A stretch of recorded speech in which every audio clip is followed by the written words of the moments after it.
High rice, তোমরা সবাই কেমন আছো? আশা করি ভালোই আছো। আমিও ভালো আছি। তো উম, এই যে সেদিনে বৃষ্টি হচ্ছিল প্রচন্ড, তারপরে কারেন্ট থাকেনি, সেই জন্য তোমাদেরকে রুই পোস্তর রেসিপিটা দেখানো হয়নি। তো যাই হোক, আজকে রুই পোস্তর রেসিপিটা তোমাদেরকে বানিয়ে দেখাবো। তো চলো, এই যে পোস্ত আর কাঁচা লঙ্কা এগুলো সব মিক্সিতে বেটে নেব। এই যে দেখো, আমার পোস্ত বাটা হয়ে গেছে। এরপরে এদিকে দেখো, আমার মাছগুলো ভাজা হয়ে গেছে। এরপর আমি রুই পোস্ত বানাবো, তার জন্য কড়াইয়ে তেল দিচ্ছি।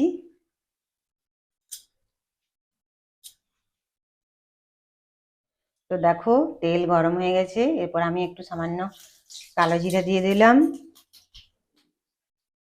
একটা কাঁচা লঙ্কা চেরা দিয়ে দিলাম।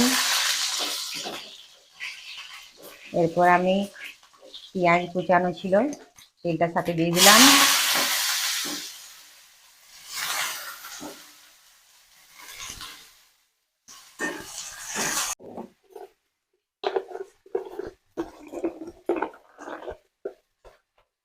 পেঁয়াজের সাথে অল্প নুন দিয়ে দিলাম।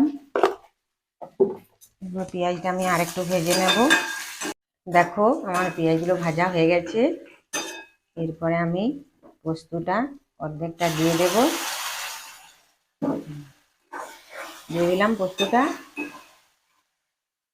যতক্ষণ পর্যন্ত পোস্তটায় তেল না বেরোবে ততক্ষণ পর্যন্ত পোস্তটা একটু আমি ভেজে নেব। দেখো, পোস্তটা আমার ভাজা হয়ে গেছে, পোস্ততে তেলও বেরিয়ে গেছে। এরপর আমি একটু জল দিয়ে দেব।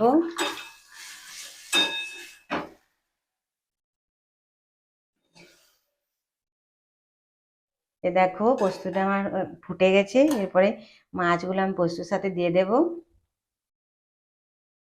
মাছটা দিয়ে দিলাম।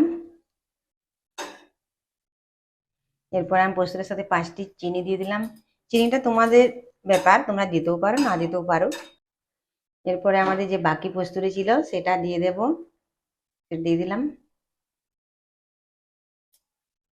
একটু নেড়ে নেব।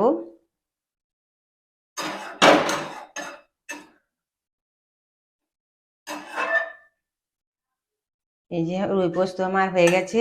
এরপর নামানোর আগে একটু সামান্য সর্ষের তেল দিয়ে দিলাম।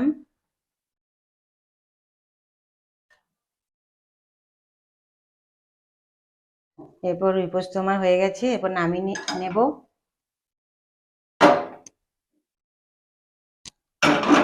দেখো, রুই পোস্ত আমার হয়ে গেছে। এরপর বাকি রান্নাগুলো আমি করে নেব। তো দেখো, আমার আজকে দুপুরে রান্না হয়ে গেল। তো চলো, কি কি সবজি রান্না করলাম তোমাদেরকে একটু দেখাই। এই যে এটা পুনকা শাকের তরকারি, চাটনি, এঁচড়ের তরকারি, রুই মাছ পোস্ত, আর মাছ ভাজা, ভাত। এরপরে গ্যাসটা আমি পরিষ্কার করে পুছে নেব। আজকে এই পর্যন্তই, কালকে আবার তোমাদের সাথে কথা হবে।